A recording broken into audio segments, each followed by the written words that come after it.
நாங்கள் யோசிச்சு பார்த்தோம். ஆர்டிஎக்ஸில் வந்து அந்த பக்கம் முதலமைச்சர் மு.க. ஸ்டாலின், இந்த பக்கம் எடப்பாடி பழனிசாமி 2 பேரும் நின்று தமிழ்நாட்டு அரசியலை மேம்படுத்தி கொண்டிருப்பது யாரோட ஆட்சி காலத்தில் சிறந்தது அப்படின்னு பேசுறதுக்கான வாய்ப்பு தமிழ்நாட்டில் இருக்கா, அதற்கான அரசியல் சூழல் இருக்கான்னு. ஆனால் எடப்பாடி பழனிசாமி வாங்க விவாதத்துக்கு வாங்கன்னு கூப்பிட்றாரு. இல்லை நீங்கள் கிட்னி திருட்டு தான் கூப்பிடுறீங்க அப்படின்னு சொல்லி மு.க. ஸ்டாலின் மறுத்துட்டாருன்னு நினைக்கிறேன். இதுதான் ஆர்டிஎக்ஸ்க்கு இன்னைக்கு நம்ம தலைப்பு. ரேப் என்ன சொல்லுதுங்கிறத பார்க்கலாம்.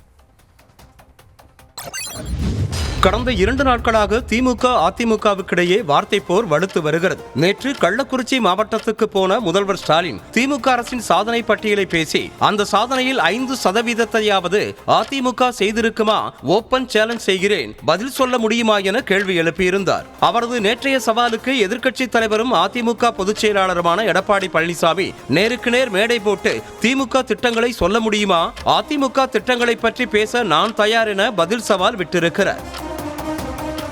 சட்டமன்றத்தில் முதல்வர் கேட்ட கேள்விகளுக்கு பதில் சொல்லாமல் வெளிநடப்பு செய்துவிட்டு இப்போது பேச தனி மேடை கேட்கிறார் எதிர்க்கட்சி தலைவர். சட்டமன்றத்தில் புறமுதுகு காட்டி ஓடியவர்களுக்கு ஓபன் சேலஞ்ச் தேவையா என கடுமையாக இபிஎஸ்ஐ அமைச்சர் ரகுபதி விமர்சித்திருக்கிறார். தமிழக அரசியல் களத்தில் பல சமயங்களில் நேருக்கு நேர் விவாதிக்க தயாரா என்ற கேள்விகள் தொடர்ந்து கொண்டேதான் இருக்கிறது. இதுவரை நேருக்கு நேர் விவாதம் நடைபெறவே இல்லை. எடப்பாடி பழனிசாமி விட்டிருக்கும் சவாலை முதல்வர் ஸ்டாலின் எதிர்கொள்வாரா, அமைச்சர் ரகுபதியின் அறிக்கைதான் பதிலா என்பதை விவாதிக்கிறது இந்த ஆர்டிஎக்ஸ்.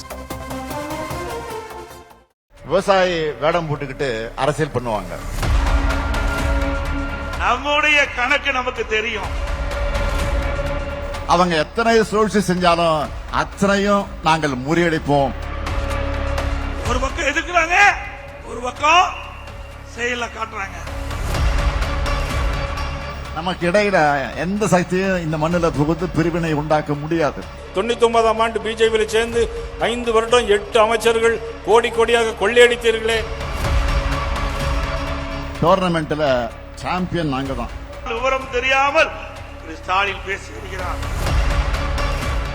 2026 அதே ஃபயரோட திராவிட மாடல் அரசு தான் தொடரும். இந்தியாவே நான் நாளைக்கு ஆண்டு பிடிச்சிருவேன் அப்படின்னு சொல்லலாம். நிச்சயமாக தேசிய ஜனநாயக கூட்டணி தமிழ்நாட்டில் அதிக இடங்களை பெற்று நிச்சயமாக ஆட்சி அமைக்கும். எல்லாத்திலையும் தமிழ்நாடு தான் லீடர். ஏன் பதறாங்க? இது என்னுடைய ஓபன் சேலஞ்ச். எந்த கொம்பனாலும் அண்ணா திமுகவை வீழ்த்த முடியாது.